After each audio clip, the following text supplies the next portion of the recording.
Welcome to Literary Libations with Librarians. And this week we are going to be sharing books with characters we want for our best friends. I think this is going to be a super fun week, but before we get started, I want to let you know how you can get your hands on these titles. As we talk about them, they'll appear on your screen along with the list of the different formats that they're available in. Probably the quickest way to request one of these is to just call your local branch of the Monroe County Library System and speak to the staff there, and they'll be happy to assist you. You can also go right onto our website and go to our catalog and request the titles yourself. That'll work for any of the physical versions, hardcovers, paperbacks, audio books on CD, and large print. And then we also offer 2 platforms with digital options. So you may see Overdrive listed. The app for Overdrive is called Libby, so if you're in your app store, search for that. And Overdrive offers downloadable ebooks and downloadable audiobooks. And then the library system also offers Hoopla, and Hoopla offers downloadable ebooks and audiobooks and also movies, music, and graphic novels.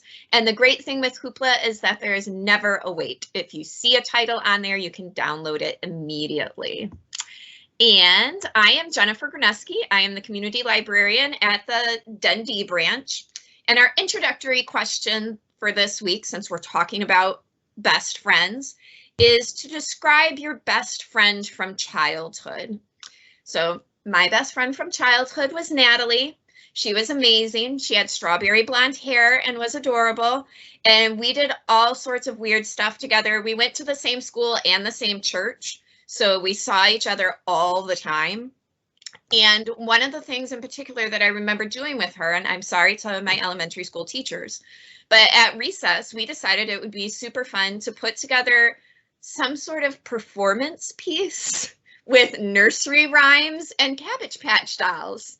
And not only did we practice this during recess, but we asked our teacher, if we could share this with the rest of the class. And apparently our teacher was like, yeah, I don't have anything planned for that day, and allowed us to do that.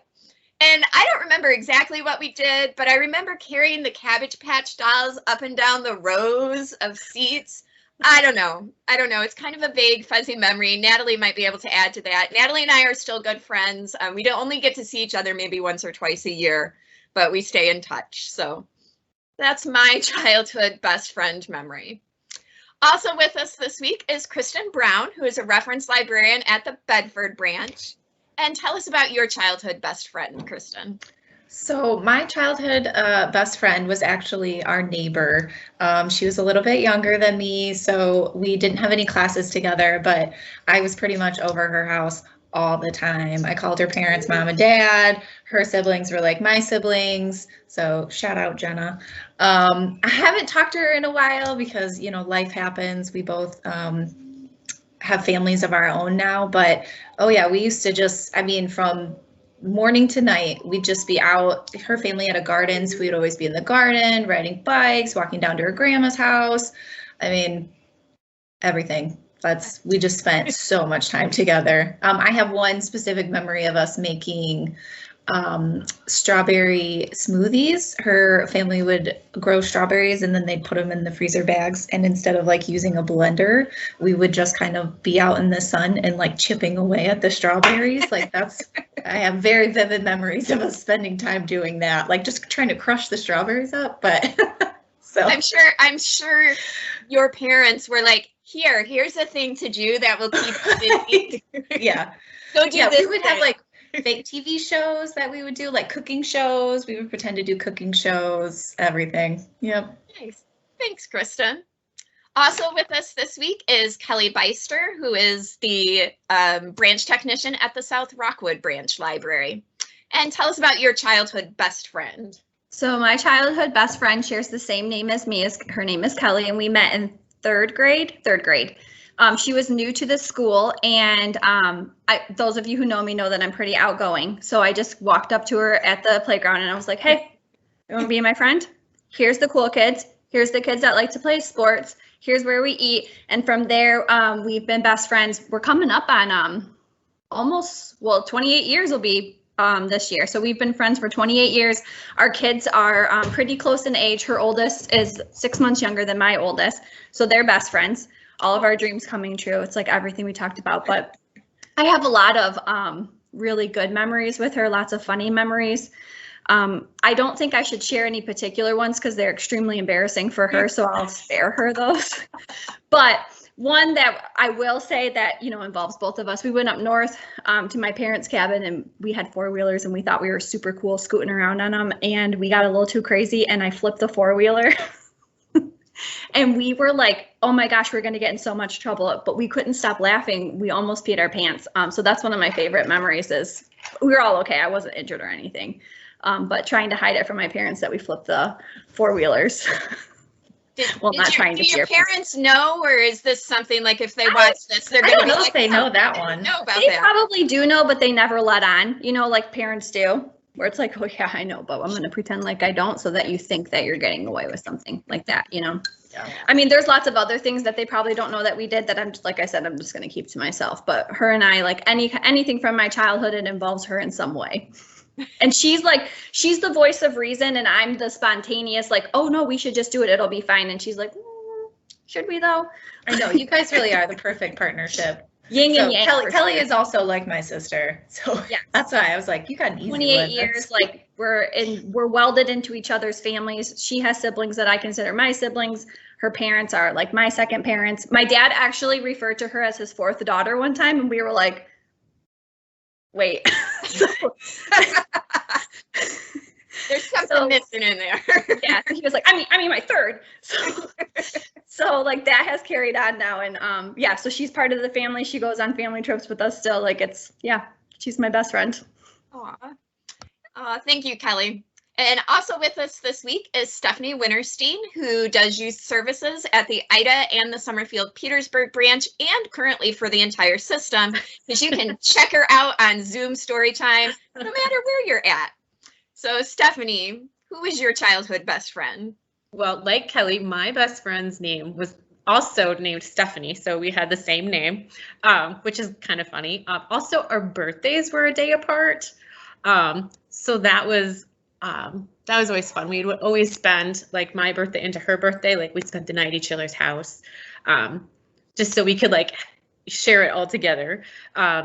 We became friends in first grade. Like I think I had her over to I think I actually invited her to my birthday party, and then she's like, well, I can come, but my birthday is the next day. And then, you know, it just kind of went from there. But we were always together. We kind of like you with your performance that you were talking about, Jennifer. One time in particular that I remember is we had this day at school where like somebody came and talked to us about different cultures, and they were dressed in different clothes. So we were she would even go with us to like my grandparents 3 hours away on like little weekend trips with us sometimes. And I don't know why I remember this, but particularly we put Afghans on and like some of my grandma's weird hats, and like we just walked out in the living room and started performing like we were some other culture, and like my family just thought that was normal because that's the kind of stuff that we did. And in fact, I'm still friends with her. I don't see her as much as I used to, but we live near each other. And like I don't remember, it was probably like a year ago, we were kind of catching up, and she's like, do you remember that time we put on the Afghans and we were performing in front of your family? I was like, yeah, I do. That was a significant moment in my life. Apparently it was. But I don't know, like I said, we had a lot of good times together. We had a lot of things in common. We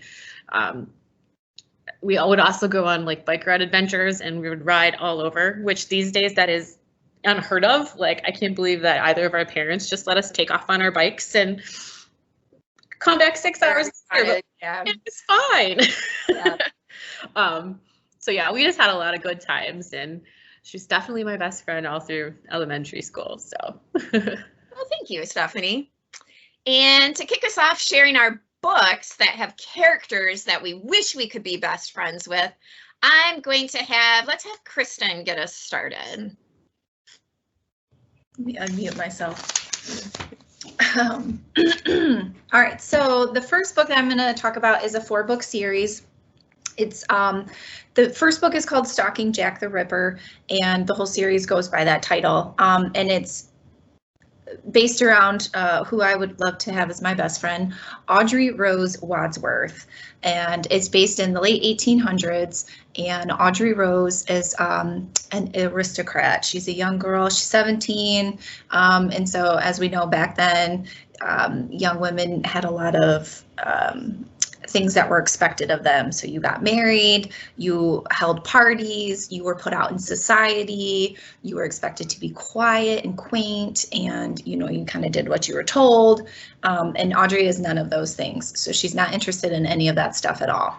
In fact, when she has time, she sneaks away to her uncle's laboratory to learn about forensic medicine, because she is super interested in the macabre and like forensics and murder scenes. And so he is like a coroner, medical examiner. And so he ends up teaching her all about forensic medicine.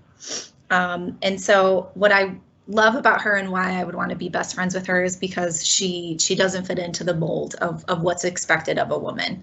And what I really like is, even though she's 17 and it is a young adult book, there is a little bit of romance in it, but it's not the kind of book where she meets somebody who's really cute and she thinks, oh, I really like him. I want to be with him. She thinks like, no, I want to spend some time thinking about myself and figuring out who I want to be. This is what I'm interested in.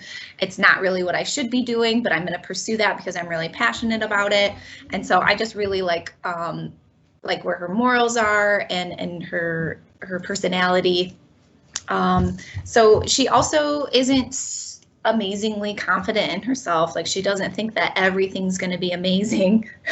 There's a little head popping up. Here, go sit right here, okay? And so she does have thoughts about, so she is really interested in the macabre and, and things that aren't what the norm should be. And so she does question herself, like, why am I interested in these things? Just like I feel like any young woman does. And so she goes against what society says that she should be, and she's funny, she's confident, and so I appreciate that about her and a character. And so that's why I would want to be best friends with her. And then my second book is all about Tacky the Penguin, and we love Tacky in our house. I have a copy here that was actually my mom's classroom copy, and just so you know how much we read it, these are all the pages that are coming out of it. But I love Tacky because Tacky is completely against the grain. All of his friends, which are named, here, you gotta go sit down. Go sit down. It's all balancing everything. For those of you that are also might be listening, it's complicated. So Tacky's friends are named Goodly, Lovely, Angel, Neatly, and Perfect. And so if that gives you any idea, his name's Tacky. Like, he doesn't fit in with everybody. He wears a Hawaiian shirt. He's always saying, what's happening, right? Like, he's always like busting out into the scene. But it always works out that the way that Tacky does things is often the way that either breaks the ice or is the preferred way in the situation. So I enjoy Tacky because he just reminds me that, number one, it's okay to be socially awkward, which I feel like I'm becoming more and more of as the pandemic goes on. But it's also okay to just be you, man. Like, if you're kind of weird, that's okay. And it's not going to be everybody's cup of tea, but it'll all work out, and it's okay to let loose and have fun. Nice. Thanks, Tacky. That's a good life lesson. Mm-hmm. I'd hang out with Tacky. I don't know anybody that wouldn't. Like, he's just, his life, especially, so like the Emperor book, he puts on the Emperor's clothes. The Emperor goes for a swim. He puts on his clothes and then pretends to be the Emperor. And he's like, hey, what's up? I'm the Emperor. And everybody's like, what? And then him and the Emperor become best friends. As one does. Thank you, Kristen. Yep. And let's have Stephanie share her books with characters she'd like to be best friends with next. Okay, so the first one would be Anne Shirley from Anne of Green Gables. Now, I don't know, it's kind of, for me, it was one of those series that back in the day I had the entire box set. I know in the past I talked about the Little House on the Prairie series. This is the equivalent of that. And then when they came out with the mini series on PBS, I've watched it way more times than I would care to admit, and my oldest daughter is the same way. And if you try to convert her to like Anne with an E or one of the other, nope, it has to be with these particular actors, which only made me read it more and love it more.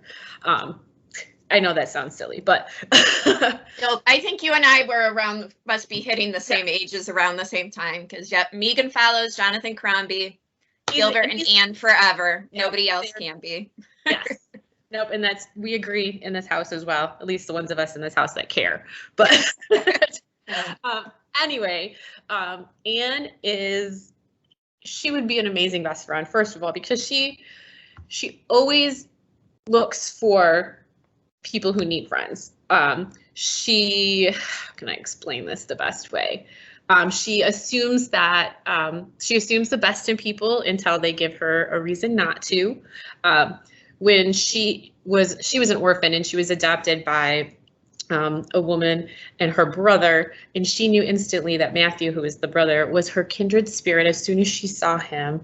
So you can tell from their faces and from their expressions,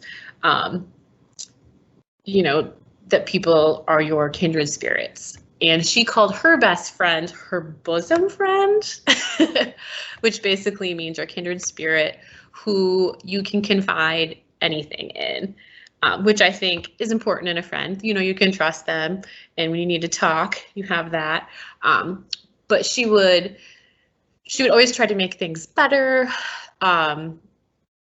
She was just always looking for the good in people, even friends who maybe weren't the best friends or the best. Josie Pye, we're looking at you, Josie Pye. Yes.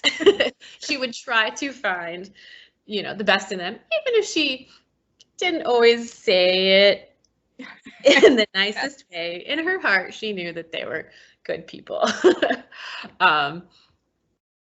So I don't know.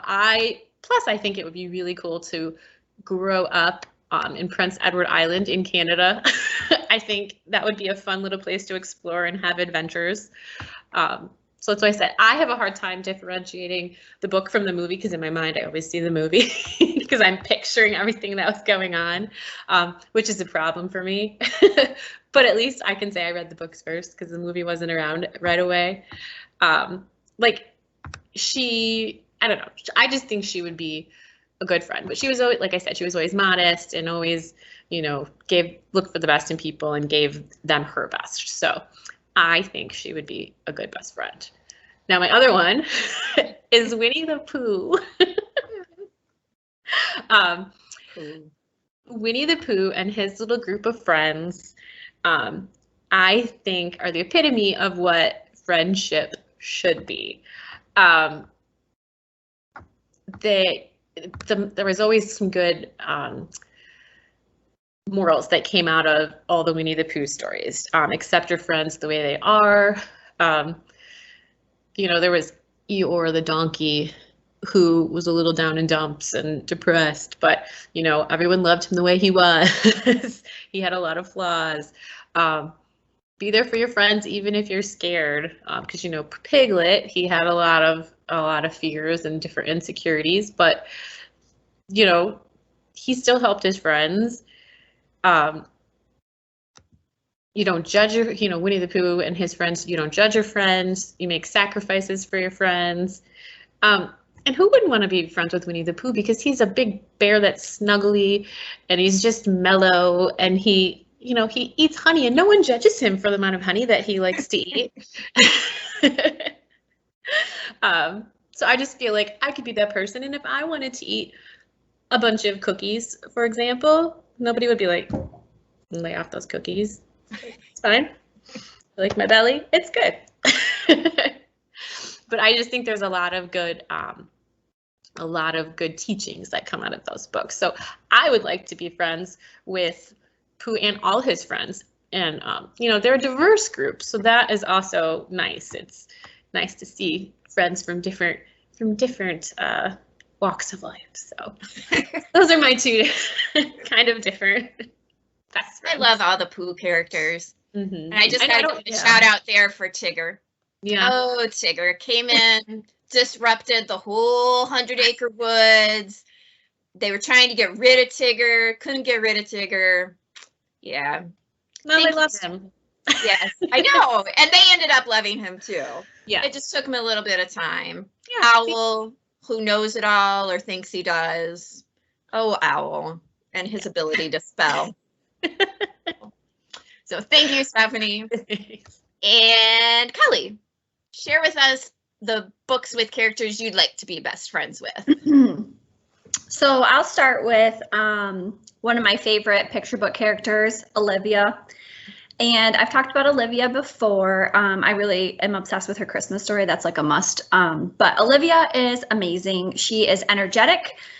She has big dreams. She's always trying to be helpful, even though it doesn't always seem that way. Sometimes she creates more problems being helpful. But she's outspoken. She's independent. I think she'd be a really good gal to have around. You know, like she has a lot of energy, which kind of reminds me of myself, you know, so I think that if she was my best friend, I think we could get into some real good stuff. But the series of books is awesome. I know they did a spinoff of a TV show, which, you know, I have mixed feelings about when books get turned into movies and TV shows. So I haven't seen the TV show, so I can't speak on that. But the books are amazing. Ian Felker does an amazing job with his illustrations to make Olivia pop out, you know. I mean, not that she needs very much help, but she's the one that's always wearing red. His storyline and the characters are always very muted. So she's amazing. She loves singing, she loves dancing, she loves pushing buttons. I mean, basically, she's me in pig form. So I think she'd be a really good best friend. I just want to say, I feel like Olivia's mom would also be a really good best friend. Yes. Yes, agreed. And now that I'm a mom, I feel like I try and channel her because she's like, I love you anyways. Yes. She's like, Even though she's a challenge. exhausting, but I love you. Yes, exactly. And then I wonder, like, I wonder if my mom ever said that to herself under her breath. What's our mantra? Strong-willed children make successful adults. We said that a lot. Oh my gosh. I say that all the time. Yeah. So, you know, I'm assuming that Olivia's probably grown up right now running something. So she is. She's a For CEO sure. somewhere. Oh, for sure. absolutely.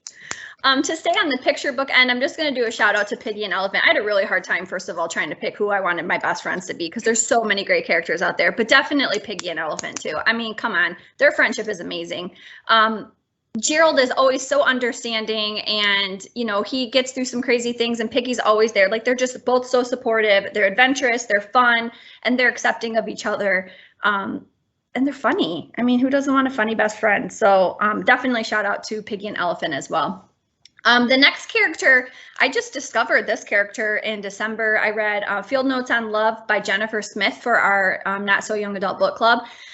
First of all, I love this book. If you want a book that it's romantic, it's adventurous. So two teens, Hugo lives in Europe and May lives in New York with her dads. Hugo is one of six. He has he was part of a sextuplet. And so they were pretty famous when they were born. They got a lot of attention. His mom is a blogger and blogs about all the adventures and the craziness of raising 6 kids at one time. And so when they were born, there was a gentleman who was fairly wealthy, said, when they get to college, I want to pay for their education. So they have to go to this one college, though. All the money is already there. And as Hugo creeps up on his senior year, he is kind of questioning where he wants to go. And that's when his girlfriend dumps him. His girlfriend of 5 years dumps him, and he's devastated. The most devastating part was she was going to go to college in California, and they were going to take a train ride across the states together to take her to college. So she tells him, you just go ahead and take that train ride. You need it. You need to get away from your family and figure out what's going on. Well, he's like, what the heck, man? Like, everything's in your name. So he gets online and he makes a shout out to anyone who has the same name as his girlfriend.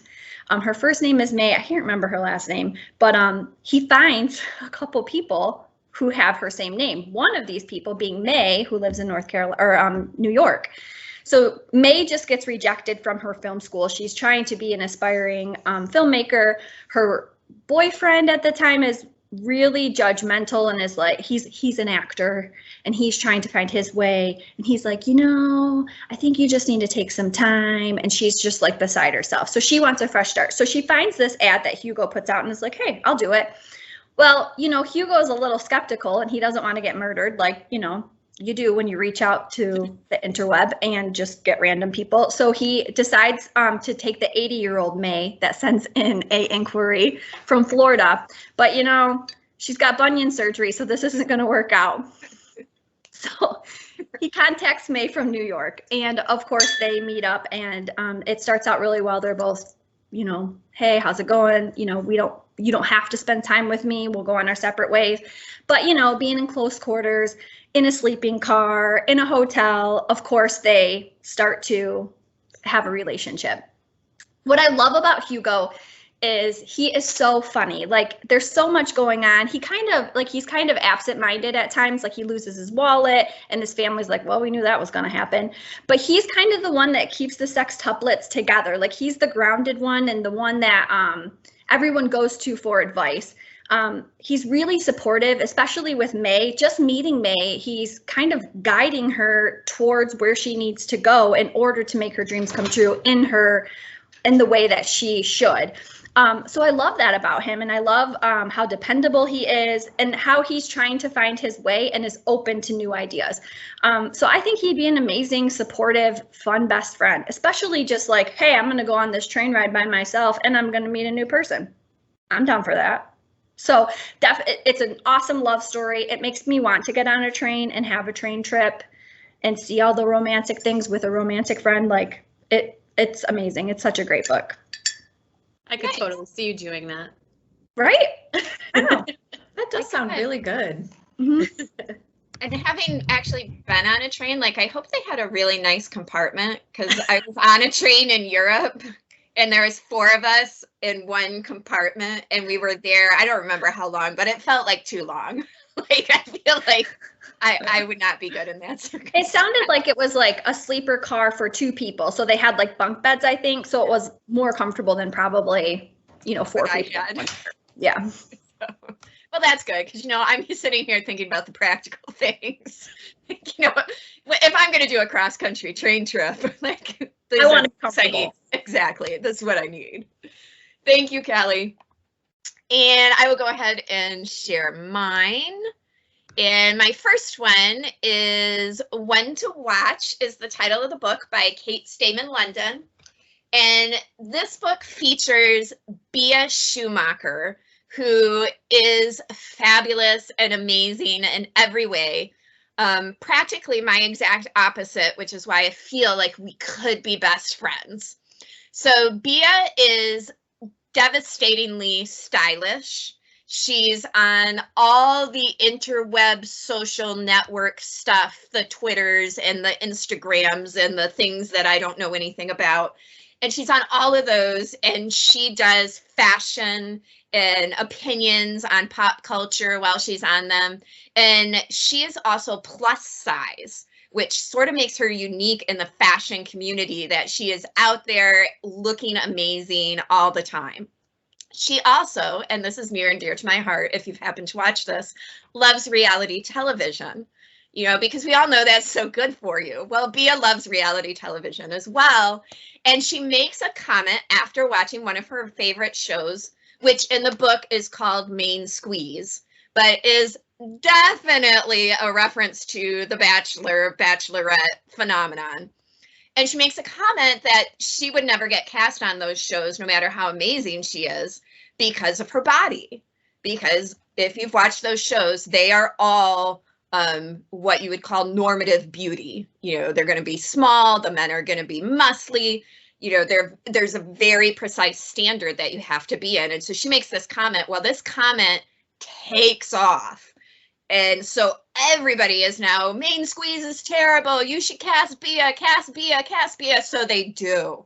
So she becomes the next star of the Main Squeeze.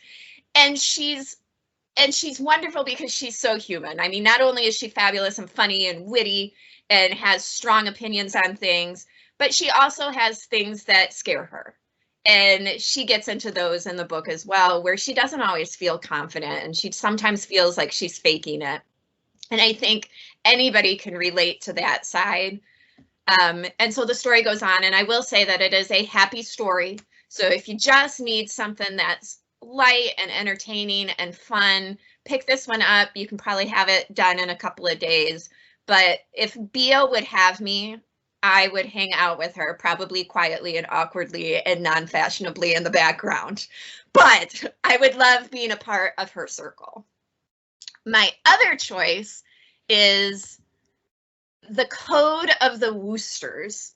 And for those of you who are not familiar with P.G. Wodehouse, you really should be. He wrote most of his titles in the 1930s. This one is from that time period.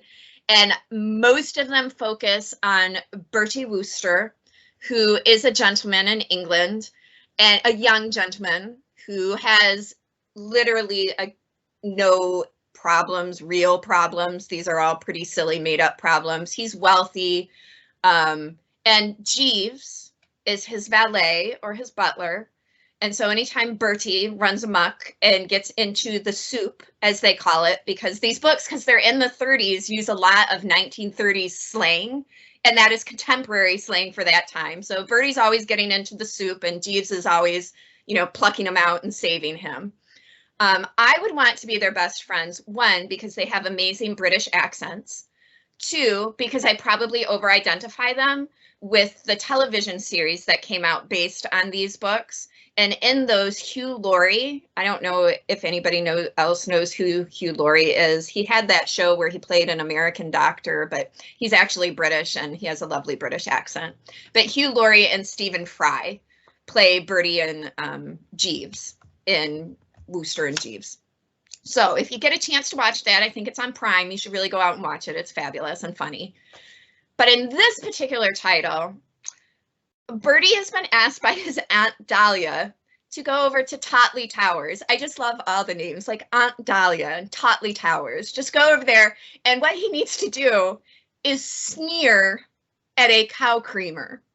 Yes, you need to sneer at a creamer shaped like a cow. You need to go over there and sneer at it because Aunt Dahlia collects creamers and she wants this creamer for her collection. But if other people think it's a fabulous creamer, then it's going to be too expensive and Aunt Dahlia won't be able to afford it. So Bertie needs to go to Totley Towers and sneer at the cow creamer. And I love the description that Bertie gives of the cow creamer. It was a silver cow.